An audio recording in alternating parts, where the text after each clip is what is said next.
Mon père, votre nouveau chef de parti, le 23e premier ministre du Canada, M. Mark Carney. Ici la terre est folle, ici la pluie de noir. Raconte-moi qu'on puisse trembler ensemble. Ici le jour viendra,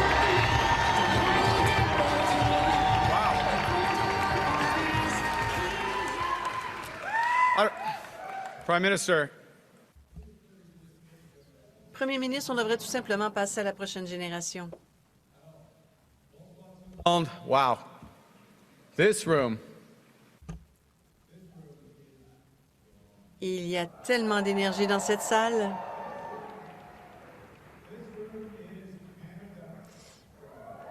Cette salle représente la force du Canada. Merci, merci Cléo. J'aimerais remercier mon épouse Diana, mes enfants Cléo, Tess, Amélia et Sacha. Sans votre soutien, je ne serais pas ici sur la scène.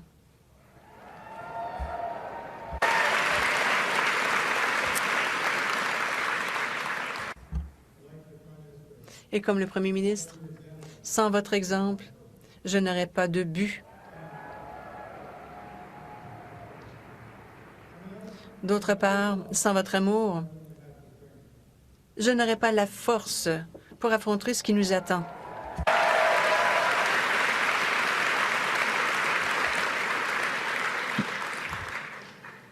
Monsieur Chrétien, vous énergez encore les troupes et les partisans, les militants du Parti libéral comme personne ne peut le faire.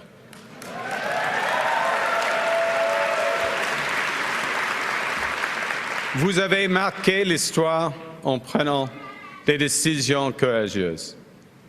Vous avez montré à nos alliés que le Canada se tiendra toujours debout pour ce qui est juste. Et vous êtes une source d'inspiration pour tous les Canadiens et Canadiennes. May I say that you inspire. Vous avez inspiré ma famille pour devenir des libéraux, notamment mon père qui s'est présenté en tant que candidat en Alberta dans les années 80. Vous savez, certaines élections sont plus difficiles que d'autres. Vous m'avez également inspiré. Vous m'avez inspiré au fil des ans. Maintenant, j'ai la possibilité d'aller de l'avant avec votre tradition de responsabilité fiscale, de justice sociale et de leadership à l'international.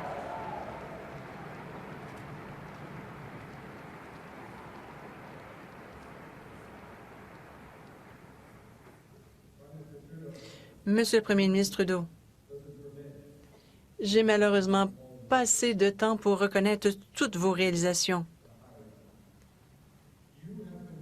Vous avez réussi à associer force et compassion à tous les jours lorsque vous êtes battu pour le Canada.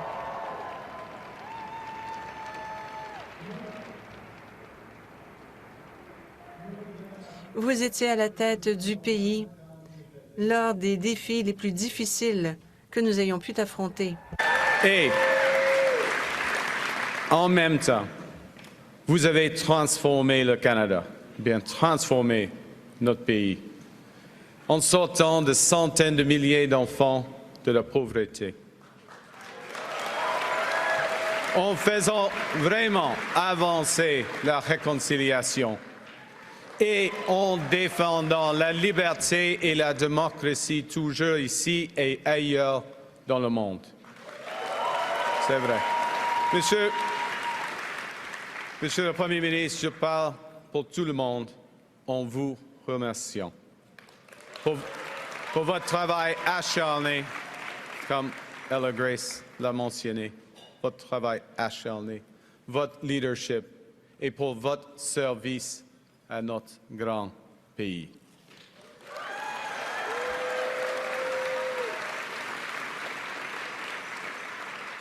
Je tiens à vous remercier, chers libéraux, de m'avoir accordé le plus grand honneur qui soit, celui de servir comme votre nouveau chef.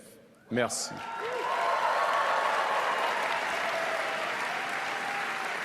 Et merci aux dizaines de milliers de bénévoles à travers le pays pour votre dévouement à rebâtir notre parti et à redonner l'espoir au Canada.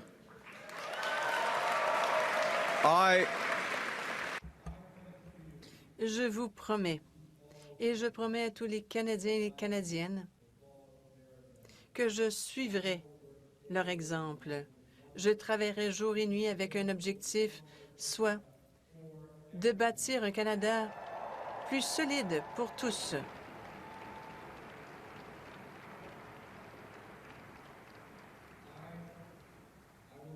J'aurai besoin de votre aide. Enfin, beaucoup d'aide. J'aimerais remercier Chrystia, Frank et Karina pour votre énergie et pour vos idées, ce que nous avons pu observer lors de cette campagne.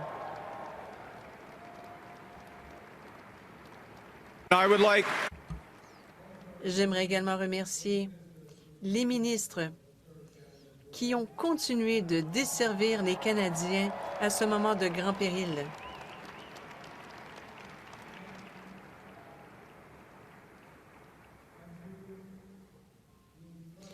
Et au groupe extraordinaire de députés libéraux,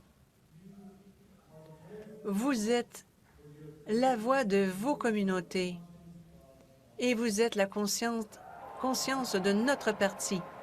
Merci.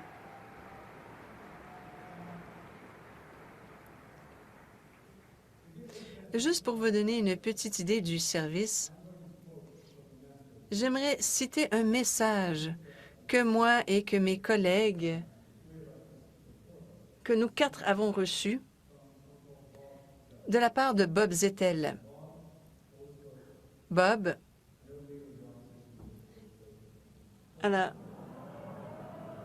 comme l'aimerait bien le chef de l'opposition, Bob Zettel fréquente mon église. Plutôt l'opposé. Je vais à l'église de Bob car il y va beaucoup plus souvent que moi. Il nous a écrit, et je le cite, « À l'heure actuelle, tout le monde perçoit la principale menace comme étant les tarifs de Trump, mais le défi, le plus grand défi qui vous attend a toujours été et continuera d'être l'unité et de travailler pour le bien commun. Plusieurs recherchent le pouvoir en nous divisant. J'y reviendrai. Et nous devons, nous, les Canadiens et les Canadiennes, ainsi que mes collègues, devons poursuivre dans ces positions de leadership pour promouvoir un Canada uni. Un engagement envers le bien commun, le respect de la justice et l'état de droit partout sur la planète. J'ai cité Bob, car tous les Canadiens doivent participer. Nous devons nous défendre les uns les autres et nous devons défendre le pays. J'ai une question à vous poser. Qui est prêt?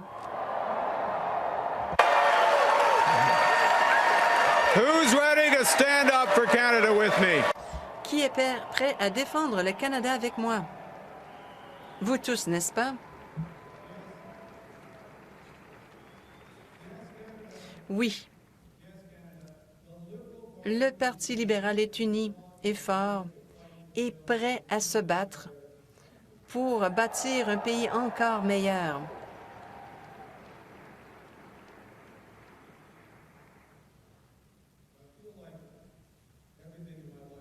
J'ai l'impression que tout ce que j'ai fait dans ma vie m'a préparé pour ce moment. Il y a de ça 2 mois, je me suis présenté comme candidat à la chefferie car j'avais l'impression que l'on devait apporter des grands changements, appuyés par de bonnes valeurs canadiennes, des valeurs que j'ai apprises à la table avec mes parents, Bob et Verly, et avec mes 3 frères et sœurs, Brenda, Sean et Brian. Des valeurs que j'ai apprises sur la patinoire à Edmonton de mes entraîneurs, Stormin Norman Lee. Mes parents étaient des enseignants. Ils ont toujours souligné l'importance du travail acharné, de la communauté et de la tolérance. Mes entraîneurs étaient des bénévoles dévoués qui m'ont enseigné l'importance du travail en équipe, de l'ambition. Et étant donné que nous sommes Canadiens, ils m'ont aussi enseigné l'humilité.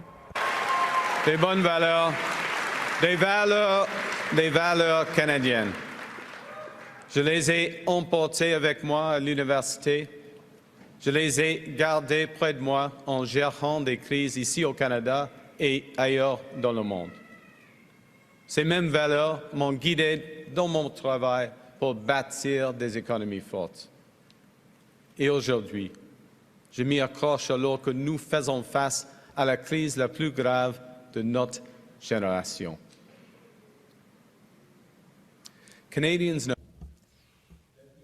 Les Canadiens savent que de nouvelles menaces demandent de nouvelles idées et un nouveau plan. Les Canadiens et les Canadiennes savent que de nouveaux défis exigent un nouveau leadership. Les Canadiens veulent un leadership positif qui mettra fin à la division et qui nous permettra d'aller de l'avant ensemble.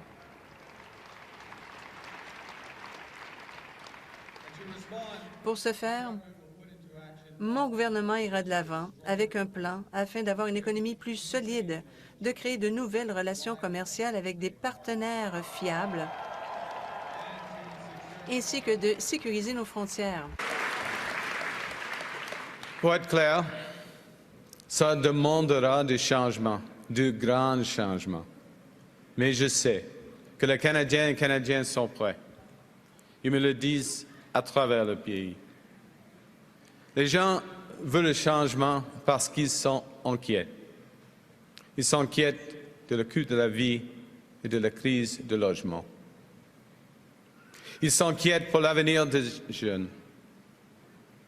Ils s'inquiètent de l'avenir du Canada face aux menaces du président Trump et à un monde plus divisé et dangereux. Now,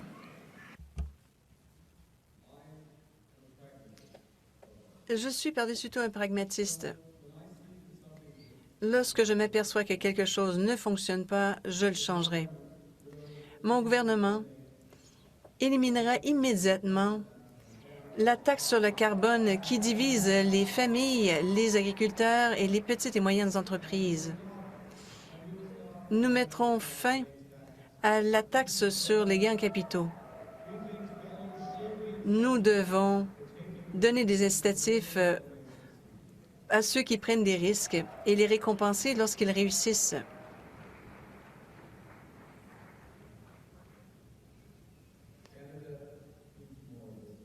Le Canada a besoin beaucoup plus de ce type de changement, du changement qui met plus d'argent dans les portefeuilles des familles, qui rendent nos entreprises plus compétitives, des changements qui met de l'avant l'économie la plus solide des pays du G7.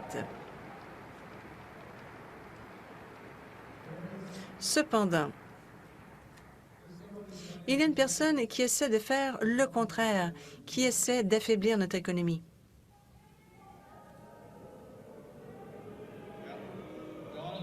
Donald Trump. Donald Trump, comme nous le savons, et le premier ministre l'a souligné, a mis de l'avant des tarifs injustifiés sur tout ce que nous construisons, vendons et comment nous gagnons nos vies. Il s'est attaqué aux travailleurs, aux familles et aux entreprises canadiennes. Et on ne peut pas le laisser faire.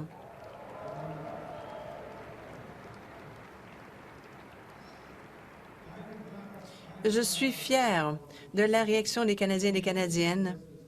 Ils se sont fait entendre. Je suis reconnaissant de voir comment les provinces canadiennes se sont unies. Lorsque nous sommes unis, nous sommes un Canada fort.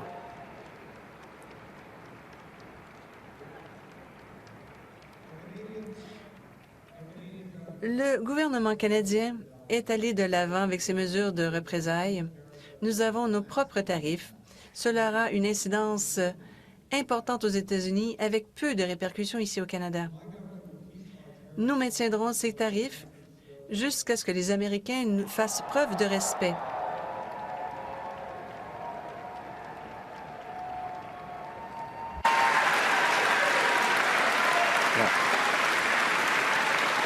And Et nous les maintiendrons jusqu'à ce qu'ils se joignent à nous et qu'ils prennent des engagements fiables et crédibles envers le libre-échange équitable. Entre-temps, nous nous assurerons que tous les résultats de nos tarifs seront utilisés pour protéger nos travailleurs. Les Américains veulent nos ressources, notre eau, notre territoire, notre pays. Jamais, oui. Pensez-y. Pensez-y. Ça va détruire notre façon d'être. Les Américains veulent nos ressources, notre eau, notre territoire, notre pays. Pensez-y. S'ils réussissent, cela détruira notre façon d'être. Aux États-Unis, les soins de santé, c'est toute une affaire. Au Canada, c'est un droit.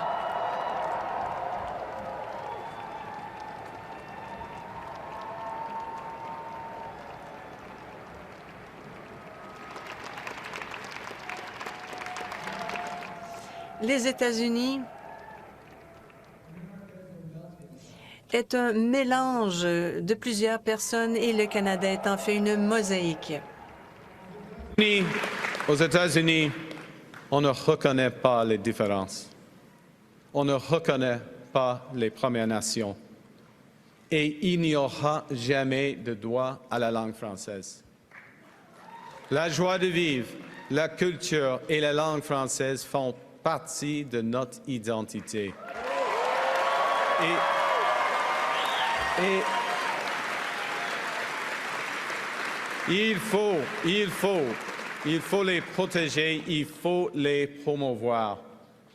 On ne les échangera jamais, jamais pour n'importe quel accord commercial. Yeah. Look, Canada.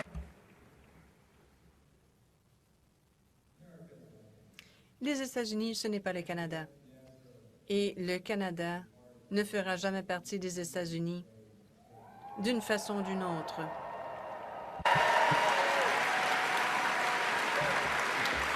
Oui. Look.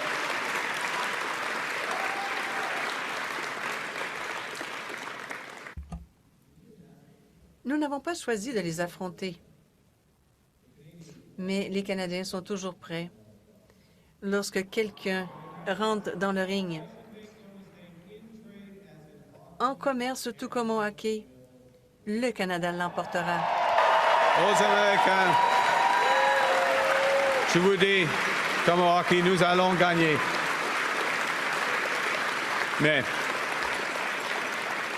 Mais cette victoire ne sera pas facile. Nous faisons face à la crise la plus importante de notre vie. Nous devrons faire des choses extraordinaires ensemble. Nous devrons construire des choses que nous n'avions jamais imaginées à un rythme que nous n'aurions jamais cru possible. Et surtout, nous devons mettre les gens avant l'argent.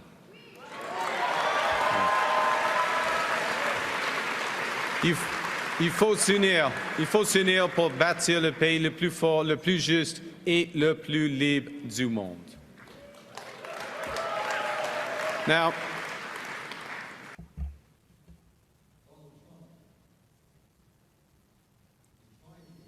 Donald Trump essaie d'affaiblir notre économie, mais il y a une autre personne qui essaie de faire de même, et s'il réussit, pourra le faire. Il s'agit de Pierre Poilievre.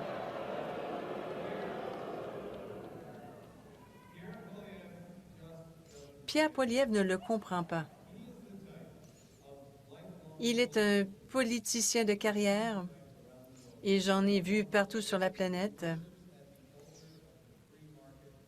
Alors, il est au pied du marché libre, malgré le fait qu'il n'ait jamais été responsable de la paye. Maintenant, nous faisons face aux menaces de Trump. Pierre Poilievre refuse toujours d'obtenir sa cote de sécurité. À un moment où notre sécurité nationale est menacée comme jamais auparavant.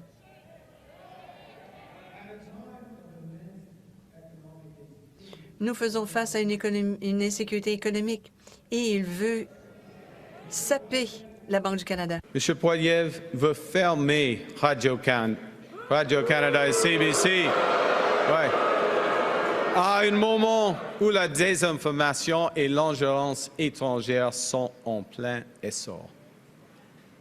Il insulte nos maires et il ignore les Premières Nations quand il est temps de bâtir.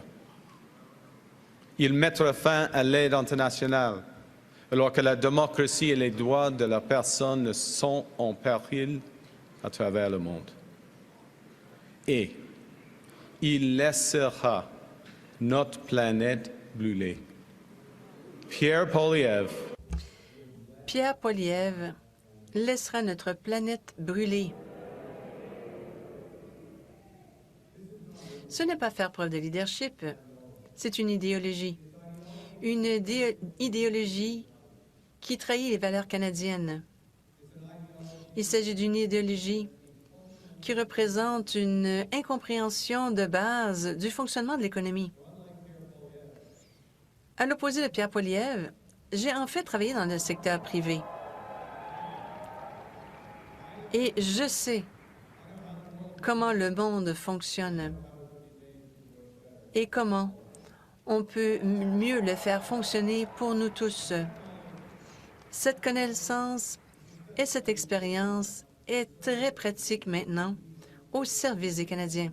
Nous devons bâtir une nouvelle économie et créer de nouvelles relations commerciales.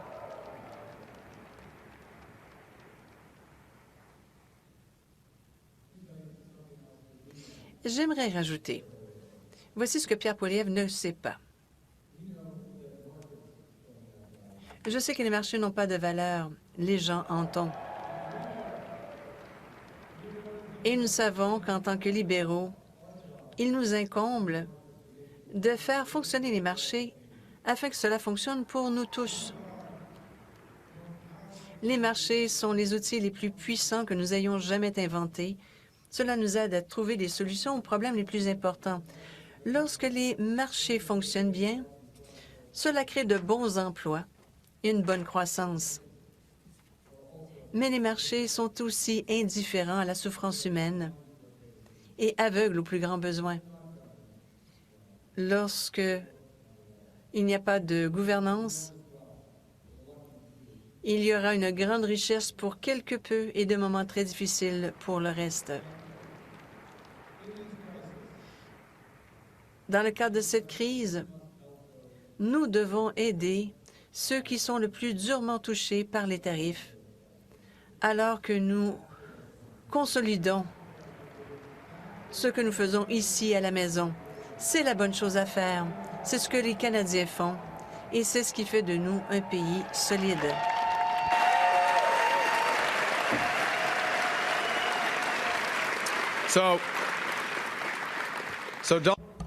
Donald Trump pense qu'il peut nous affaiblir avec son approche de diviser pour conquérir.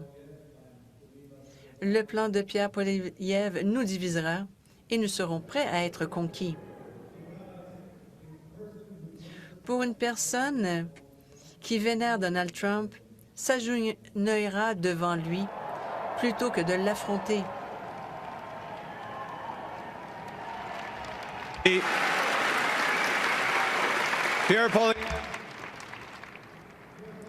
Les slogans de Pierre Poilievre ne sont pas des solutions. Sa colère n'est pas de l'action, sa division n'est pas de la force. La division ne peut pas emporter une guerre commerciale. La division ne paiera pas non plus le loyer ni l'hypothèque. La division ne fera pas baisser le prix du panier d'épicerie et ne rendra pas le Canada plus fort. voilà où mène la politique négative de la division et de la colère. La moitié des États-Unis craint l'autre et s'en méfie. Nous ne pouvons pas laisser une telle situation se produire au Canada. Les Américains deviennent de plus en plus divisés, ce qui va les affaiblir.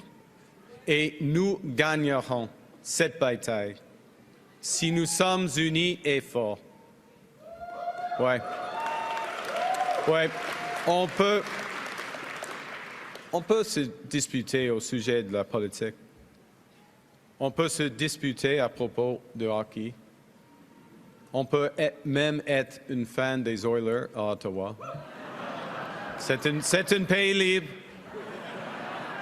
Mais quand il s'agit du Canada, nous sommes tous de même côté. Choisissons fort.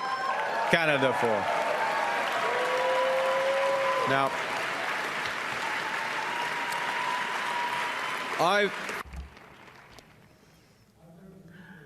J'ai appris quelque chose de mon expérience lorsque nous sommes dans une crise.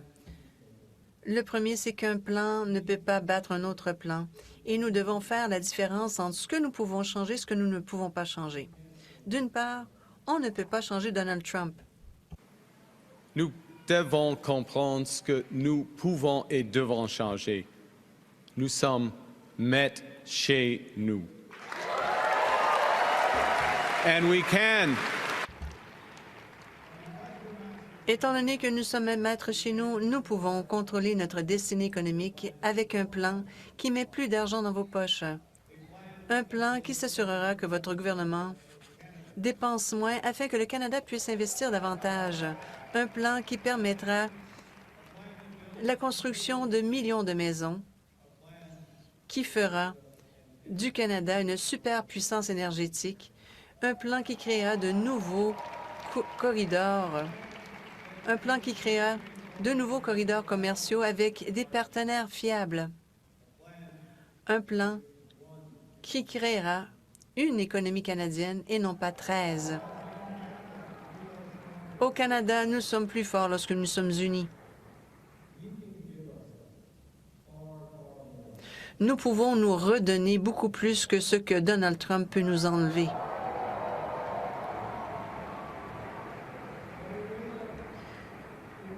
Nous devrons faire beaucoup d'efforts. Ce ne sera pas faire des affaires comme à l'habitude. Nous devrons sortir des sentiers battus à un rythme plus accéléré. Nous serons capables de le faire. Nous le ferons pour le bien commun, de sorte que tous les Canadiens et Canadiennes puissent en tirer profit. Vous savez, l'économie me tient à cœur. Mais ce n'est pas parce que je suis un économiste. C'est que les Canadiens et les Canadiennes me tiennent à cœur. C'est la raison pour laquelle je suis un libéral. C'est la raison pour laquelle nous sommes des libéraux. On sait que la valeur d'une économie forte commence par des travailleurs qui ont de bons emplois bien payés aujourd'hui et des avenirs plus brillants pour les jeunes de demain. Nous savons, en tant que libéraux, que nous ne pouvons pas redistribuer ce que nous n'avons pas. Nous savons que nous ne pouvons pas être forts à l'étranger si nous sommes faibles à la maison. Et nous savons que nous ne pouvons pas construire un avenir meilleur si nous ne pouvons pas gérer le présent. Nous avons besoin d'une économie forte. Et lorsque nous nous battrons pour une économie forte, nous sommes en fait en train de nous battre pour des soins de santé pour les Canadiens, pour tout le monde. Nous voulons soutenir nos aînés qui ont bâti ce pays. Nous voulons nous battre pour des services de garde pour les jeunes familles. Nous nous battons également pour le régime de soins dentaires et d'assurance médicaments pour tous ceux qui en ont besoin. Nous voulons une économie solide afin que nous puissions créer un monde durable pour nos enfants et petits-enfants. Et nous le ferons.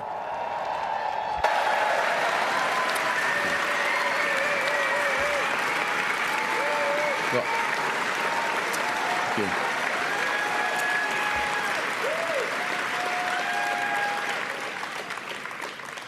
I know. Nous faisons face à des moments sombres. Mais ces moments sombres sont devant nous en raison d'un pays à qui l'on ne peut plus faire confiance. Mais n'oublions pas cette leçon. Nous devons prendre soin de nous-mêmes et nous devons également nous épauler les uns les autres. Nous devons nous rassembler pour faire face aux jours difficiles qui nous attendent. Pour les familles qui nous écoutent ce soir depuis Fort Smith à Edmonton et dans toutes les communautés du Canada, voici ce que je vous promets. Ensemble, nous pouvons et nous pourrons passer à travers cette crise. Nous pouvons et nous en ressortirons beaucoup plus forts que jamais auparavant. Et nous le ferons, car le Canada repose sur la force de ses résidents, de nos mines à nos ports, de nos chemins forestiers à nos rues urbaines. Nous sommes plus forts lorsque nous sommes unis, lorsque nous sommes une économie et non pas 13, et lorsqu'on peut soutenir différentes équipes et être quand même une équipe lorsque c'est nécessaire. Ensemble, nous pouvons bâtir quelque chose qui peut durer, car nous sommes un Canada fort. Vive le Canada!